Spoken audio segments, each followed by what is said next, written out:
saka ni ining gayuna, namalantong ka ba ni ining panahona, sa mga ilhanan dinhi sa kalibutan, pamatuod sa pagbalik niya.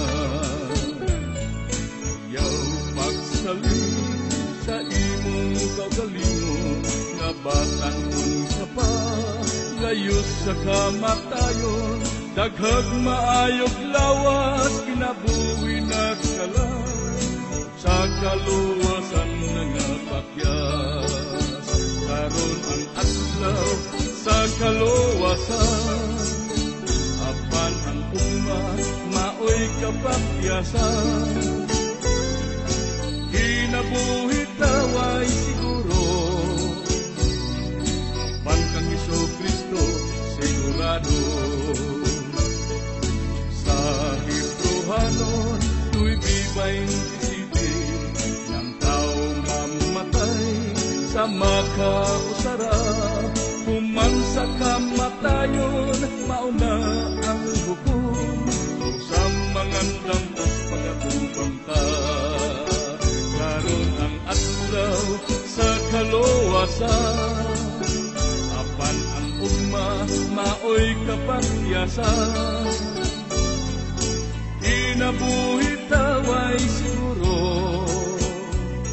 apan kang Jesu-Kristo sigurado.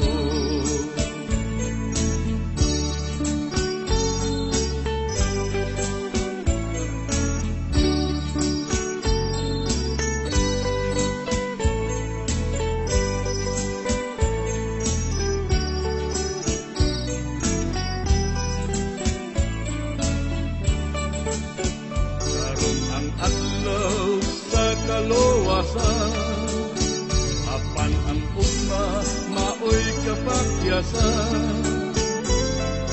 Kinabuhi taway siguro, apan kang Jesu-Kristo sigurado.